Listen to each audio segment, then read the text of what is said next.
Good morning students. हमने पढ़ा था कि विलयन में विलय और विलायक होता है। विलय और विलायक में विलायक की मात्रा ज़्यादा और विलय की मात्रा कम होती है। तो ये अपन ने पढ़ लिया था और इसके कुछ अपन ने एग्जाम्पल भी देख लिए थे और विलयन के हमने गुण भी देख लिए थे। अब है विलयन की सांद्रता। सांद्रता का मतलब पहले समझ लो यहाँ पे कि सांद्रता का मतलब क्या है। सांद्रता का मतलब ये है कि किसी भी विलायक में विलय की मात्रा कितनी है।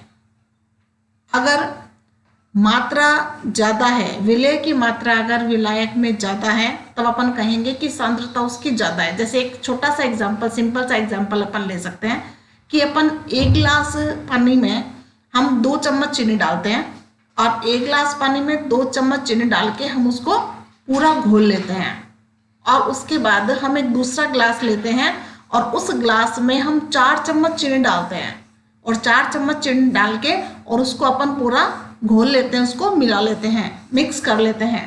तो हमने चीनी का विलयन तैयार किया 2 ग्लास में। एक में हमने 2 चम्मच चीनी डाल रखी है और दूसरे ग्लास में हमने 4 चम्मच चीनी डाल रखी है। तो आप आसानी से बता सकते हैं कि चीनी की मात्रा दोनों ग्लास में किसमें ज़्यादा है, क्योंकि पानी की मात्रा समान है, विलायक समान है, विलय की मात्रा अलग अलग है। तो हम कह सकते हैं कि जिसमें अपन ने 4 चम्मच चीनी डाली है उसकी सांद्रता क्या होगी, ज़्यादा होगी। तो यहाँ पर ये बात एकदम क्लियर हो जाती है कि विलायक में समान मात्रा में विलायक है और उसमें विलय की मात्रा अगर अपन ने अलग अलग डाल रखी है तो जिसमें विलय की मात्रा अलग होती है, ज़्यादा होती है, वह अधिक सांद्रता वाला द्रव होता है, उसकी विलयन की सांद्रता अधिक होगी।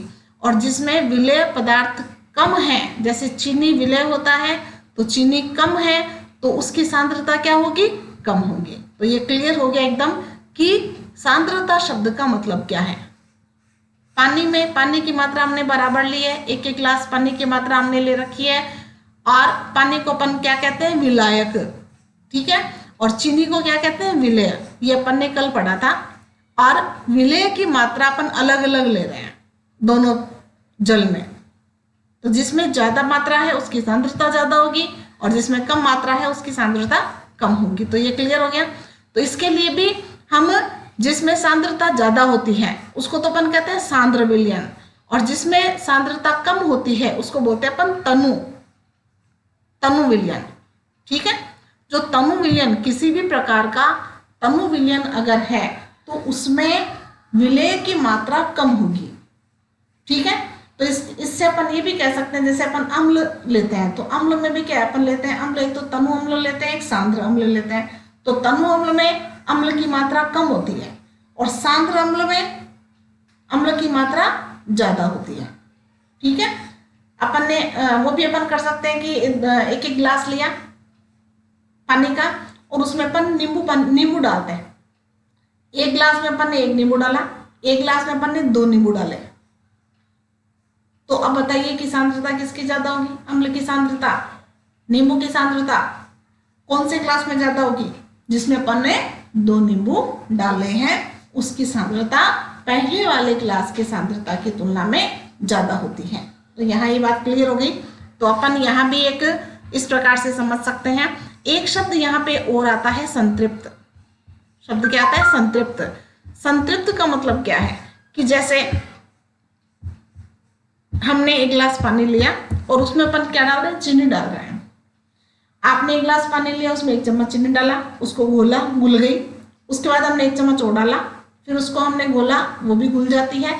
ये प्रक्रिया अपन कंटिन्यू करते रहते हैं। और कब तक करते रहते हैं, जब तक कि चीनी उसमें घुलती रहती है।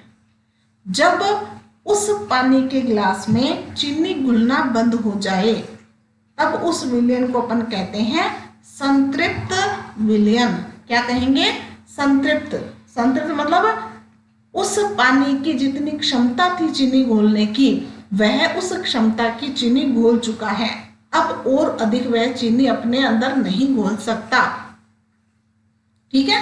कहने का मतलब है कि पानी का चीनी की जो मात्रा थी वो संतृप्त हो गई है। बात समझ में आ गई। और अगर हम उसमें ग्लास में चीनी की मात्रा कम डालते हैं और उसमें अगर और डालें तो वो और भी घुल सकती है उसके अंदर, तो उसको अपन कहते हैं असंतृप्त। मतलब कि अभी वह तृप्त नहीं हुआ है। तृप्त शब्द सुना है ना, तृप्त का मतलब पूरा तृप्त हो गया, उसको जितना चाहिए था वो मिल गया, उसको कहते हैं तृप्त। तो संतृप्त और असंतृप्त। संतृप्त का मतलब क्या हुआ कि जितना उस पानी को जितनी चीनी चाहिए थी, जितनी उसकी क्षमता थी वो ले चुका, अब और नहीं ले सकता, तो वो कहलाएगा संतृप्त। ठीक है। जैसे आप खाना खाने बैठते हैं, आप 4 रोटी खा सकते हैं और 4 रोटी आप खा चुके हैं, तो आप संतृप्त है, आपका पेट संतृप्त है। लेकिन 4 की जगह आपने 3 ही रोटी खाई है और आप 1 रोटी और खा सकते हैं, तो क्या हुआ, वो असंतृप्त हुआ। बात समझ में आ गई ना, एकदम क्लियर सीधा साधा एग्जांपल है। तो यहाँ पर एक तो आता है शब्द तनु। तनु का मतलब समझ गए, जिस विलायक में विलेय की मात्रा कम होती है। दूसरा शब्द आता है सांद्र, ऐसा विलायक जिसमें विलेय की मात्रा ज्यादा होती है। और एक शब्द आता है संतृप्त। संतृप्त का मतलब है कि ऐसा घोल जिसमें विलेय संतृप्त मात्रा में है, पर्याप्त मात्रा में है और उसमें नहीं डाला जा सकता, उसको अपन कहते हैं संतृप्त। तो ये तीनों शब्द आपके समझ में आ गए। अब इसको अपन देखते हैं कि क्या इसमें है। इसमें भी एक क्रियाकलाप जैसे दे रखा है कि हम 2 समूह बनाते हैं, ए और ब। उनके पास एक ही पदार्थ की विभिन्न आभाओं के रंगों के विलयन है। हम लोग जानते हैं कि विलयन में पृथक पृथक मात्रा में विलायक और विलेय पदार्थ होते हैं। विलायक और विलेय की मात्रा पृथक पृथक है। विलयन में मौजूद विलेय पदार्थ की मात्रा के आधार पर, देखो यहाँ गया ना, पदार्थ की मात्रा के आधार पर उसको क्या कहेंगे, तनु।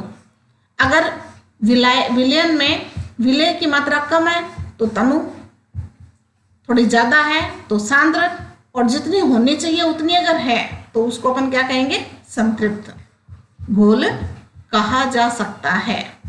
तनु और सांद्र तुलनात्मक शब्द हैं। तुलनात्मक का मतलब क्या हुआ कि सांद्र की कोई निश्चित मात्रा नहीं होती कि ये सांद्र है। जैसे अपन ने 1 गिलास में 4 चम्मच चीनी डाली और 1 गिलास में अपन ने 3 डाल रखी है, तो दोनों में तनु कौन हुआ, 3 वाला, और 4 वाला क्या हुआ, सांद्र हुआ। अब 1 गिलास में मान लो हमने 5 चम्मच चीनी डाल दी 1 गिलास में, तो अब सबसे ज्यादा सांद्रता किसकी है, 5 वाले की। ठीक है ना। तो सांद्रता का कोई निश्चित माप नहीं होता। अपन तुलना कर सकते हैं कि कौन से ग्लास की तुलना में कौन सा ग्लास का विलयन अधिक सांद्र है। क्रियाकलाप 2.2 में समूह ए द्वारा प्राप्त विलयन समूह ब की तुलना में तनु है। मतलब ए वाला जो है वो तनु है ब की तुलना में। तनु का मतलब क्या हुआ कि इसमें जो विलेय है वो कम मात्रा में है और ब के पास जो पदार्थ है उसमें विलेय की मात्रा ज्यादा है। 2 पृथक पृथक बीकरों में 50 ml जल लें। एक बीकर में नमक, दूसरे में चीनी अथवा बेरियम क्लोराइड मिलाकर अच्छी तरह मिला लें। एक बीकर में तो अपन ने नमक डाला, दूसरे में अपन ने चीनी डाले। जब विलेय पदार्थ और अधिक न घुले, हमने नमक डाला, एक में चीनी डाली और अब घुलना बंद हो गया, अब नहीं घुल रहा, मतलब वो संतृप्त बन चुका है, तब 5 डिग्री सेल्सियस तक ताप बढ़ाने के लिए बीकर को गर्म करें। बीकर को हमने गर्म किया, विलेय पदार्थ को पुनः मिलाना शुरू किया। अब अपन और डाल रहे हैं। गर्म करने के बाद में क्या किया, नमक और चीनी हमने और डाली उसके अंदर। क्या आप दिए गए ताप पर चीनी, नमक अथवा बेरियम क्लोराइड की जल में घोली गई मात्राएं बराबर है? बराबर होगी क्या इनकी जल की मात्राएं? तो अपन नहीं कह सकते कि बराबर है, क्योंकि प्रत्येक जल की मात्रा जो है वो, प्रत्येक विलेय की मात्रा जो है वो अलग अलग होती है, क्षमताएं उनकी अलग अलग होती हैं। किसी निश्चित तापमान पर उतना ही विलेय पदार्थ घुल सकता है जितनी की विलयन की क्षमता होती है। क्षमता के अनुसार ही घोल सकते हैं उसके अंदर। दूसरे शब्दों में, दिए गए निश्चित तापमान पर यदि विलयन में विलेय पदार्थ नहीं घुलता है तो उसे अपन संतृप्त विलयन कहते हैं। विलेय पदार्थ की वह मात्रा जो इस ताप पर संतृप्त विलयन में उपस्थित है उसकी घुलनशीलता कहलाती है। ठीक है, तो इसको अपन दोबारा देख लेते हैं कि जो जितनी मात्रा ले सकता है उसको अपन क्या कहेंगे, संतृप्त विलयन कहेंगे। तो विलेय पदार्थ की वह मात्रा जो इस ताप पर संतृप्त विलयन में उपस्थित है उसकी घुलनशीलता कहलाती है। तो यहां से लेकर यहां तक जो हो गया वो घुलनशीलता की परिभाषा हो जाती है। यदि एक विलयन में विलेय पदार्थ की मात्रा संतृप्तता से कम है तो इसे अपन क्या कहेंगे, असंतृप्त विलयन। जैसा कि मैंने भी बताया कि आपको 4 रोटी की भूख है तो आप अगर 3 ही रोटी खाते हो आप, तो वो क्या होगा, असंतृप्तता हो जाती है, संतृप्त तो नहीं हुए अभी। ठीक है ना, तो संतृप्त से कम, जितना उसको चाहिए उससे कम अगर अपन डालते हैं तब वो कैसा विलयन होगा, असंतृप्त विलयन कहा जाता है। ठीक है, यदि विलयन में विलेय पदार्थ की सांद्रता संतृप्त स्तर से कम हो तो उसे असंतृप्त विलयन कहते हैं। ठीक है, यही बात वापस रिपीट हो रही है। यदि आप किसी विशिष्ट ताप पर एक संतृप्त विलयन लें तथा उसे धीरे धीरे ठंडा करें तो क्या होगा। उपयुक्त किए गए क्रियाकलाप से हम कह सकते हैं कि दिए हुए एक निश्चित ताप पर पृथक पृथक पदार्थों की विलयन क्षमता अलग अलग होती है या भिन्न होती है। क्योंकि अगर अपन ज़्यादा गर्म करेंगे उसको और अगर अपन एक ठंडा करते हैं तो उसमें घुलने की जो मात्रा, कई बार क्या होता है कि किसी पदार्थ को अपन जब ज़्यादा गर्म करते हैं तो उसमें घुलने की जो क्षमता है वो ज़्यादा हो जाती है, तो और पदार्थ वो अपने अंदर घोल सकता है। तो अलग अलग पदार्थों पर उनकी संतृप्तता की जो स्थिति है वो भी अलग अलग होगी। तो बात समझ में आ गई। एक तो यहाँ पर आपको ये देखना है कि तनु किसे कहते हैं, तनु विलयन किसे कहते हैं, एक सांद्र विलयन किसे कहते हैं, एक संतृप्त विलयन किसे कहते हैं और एक असंतृप्त विलयन किसे कहते हैं। ये चारों चीजें आपके समझ में आ जानी चाहिए। और दूसरी बात ये कि एक निश्चित ताप पर अलग अलग पदार्थों की क्षमता भी अलग अलग होती है। ये बात भी आप विशेष रूप से ध्यान रखें। तो इसको आप अंडरलाइन कर सकते हैं या आप इसको हाईलाइट भी कर सकते हैं। तो यहां एक तो आपको इसकी परिभाषा, यदि विलयन में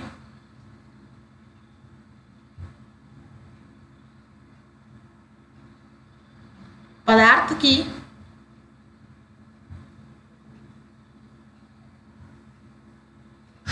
सांद्रता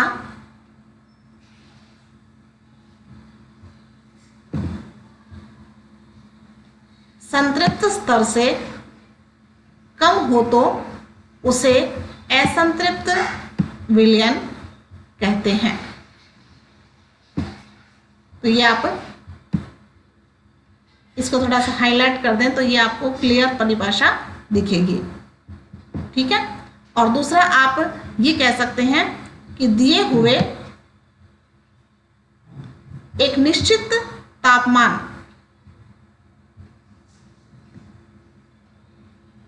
पर पृथक पृथक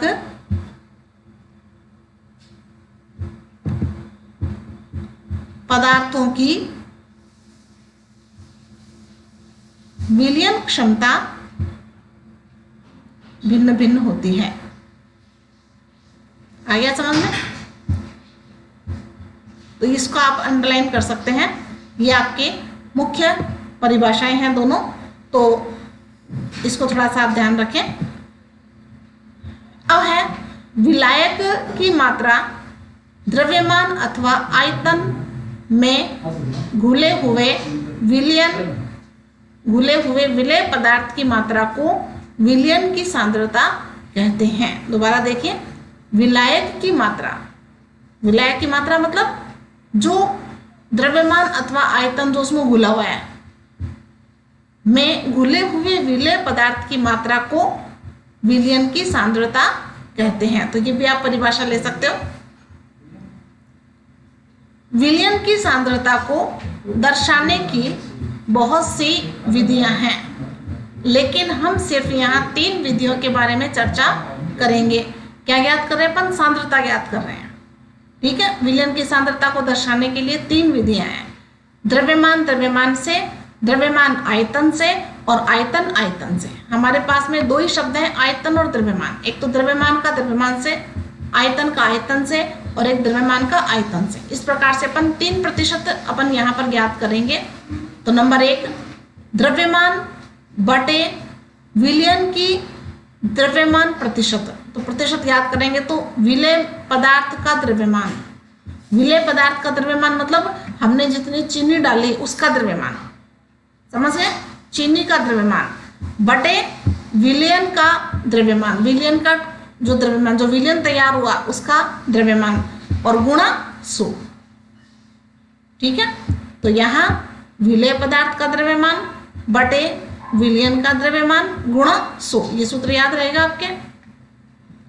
दूसरा, द्रव्यमान ऑब्लिक विलयन के आयतन प्रतिशत।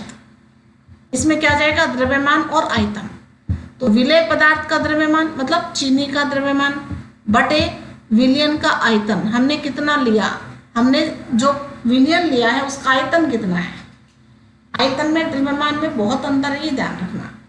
ठीक है, तो द्रव्यमान और ये आयतन, और गुणा 100% अगर लगा रहे हैं तो गुणा 100 तो आएगा ही। उसके बाद है विलयन के आयतन ऑब्लिक आयतन प्रतिशत। तो यह है विलय का आयतन। विलय का आयतन मतलब वही जो अपन पदार्थ डाल रहे हैं, नमक या चीनी जो भी है, उसका आयतन बटे में विलयन का आयतन और गुणा 100। ठीक है, तो यहाँ पे देखिए एक एग्जाम्पल दिखा रखा है। एक विलयन के 320 ग्राम क्या दे रखा है? यहाँ पर द्रव्यमान दे रखा है। विलायक जल में 40 ग्राम नमक, साधारण नमक विलय है, तो विलय का द्रव्यमान कितना है? 40। विलयन का द्रव्यमान कितना है? 320। तो विलयन की सांद्रता क्या होगी? तो क्या जाएगा? 40 बटे 320 गुणा 100। बात समझ में आ गई ना? विलय मतलब नमक या चीनी, ये तो ऊपर आएगा, ऊपर। ठीक है ना, ये देखो ये पीछे वाला जो ये फॉर्मूला है, ये नमक या चीनी का द्रव्यमान जो कितना है? 40। विलयन का द्रव्यमान कितना दे रखा है? 320 और गुणा 100। तो यहाँ पर ये न्यूमेरिकल आप आसानी से कर सकते हो। विलय पदार्थ नमक का द्रव्यमान बराबर 40 ग्राम, विलायक, विलायक मतलब जल का द्रव्यमान कितना है? 320 ग्राम। हम जानते हैं द्रव्यमान बराबर विलय पदार्थ का द्रव्यमान प्लस विलायक का द्रव्यमान। यहाँ पर ऐड भी करना होगा, विलयन का द्रव्यमान लेना है ना, ये विलायक का दे रखा है। 320 जो है वो विलायक का द्रव्यमान है, ये ध्यान रखना है। यहाँ पे हमें विलयन का द्रव्यमान लेना है, विलयन में विलायक और विलय दोनों आ जाएगा। ठीक है ना, तो ये यहाँ थोड़ा सा आप भी ध्यान रखोगे।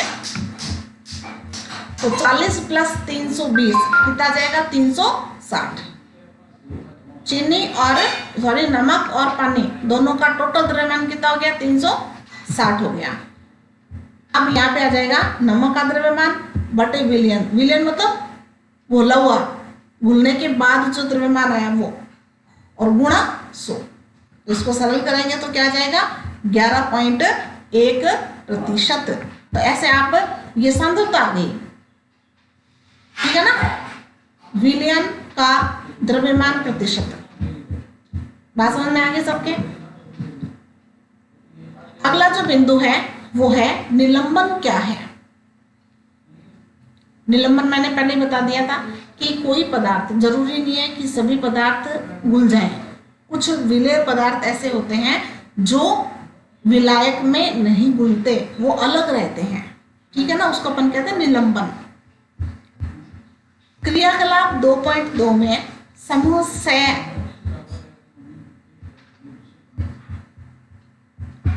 के द्वारा पाया गया विषमांगी गोल। विषमांगी गोल का मतलब मैंने बता दिया था पहले, समांगी और विषमांगी। ठीक है ना, समांगी मतलब एक समान हो जाना, मिक्स हो जाना, मिल जाना, और विषमांगी मतलब अलग अलग दिखना। विषमांगी घोल जो ठोस द्रव में परिक्षेपित हो जाता है, अलग हो सकता है, निलंबन कहलाता है। निलंबन एक विषमांगी मिश्रण है जिसमें विलेय पदार्थ कण घुलते नहीं हैं बल्कि माध्यम में समष्टि में निलंबित रहते हैं। ये निलंबित कण आंखों से देखे जा सकते हैं। तो इसमें वही हमें हाईलाइट कर सकते हैं अपन इसमें। और बहुत अच्छी बात है कि देखिए यहाँ ये जो है निलंबन मिश्रण एक विषमांगी मिश्रण है।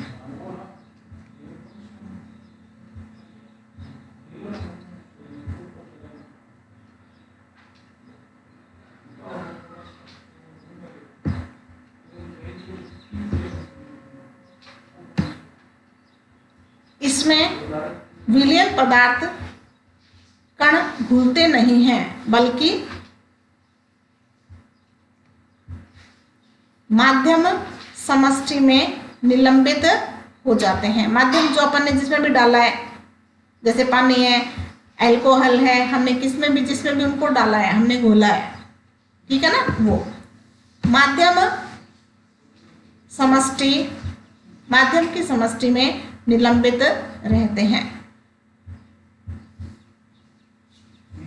ठीक है, ये निलंबित का मतलब जो पृथक हो गए, उसमें जो नीचे रह गए, ये निलंबित कण आंखों से देखे जा सकते हैं।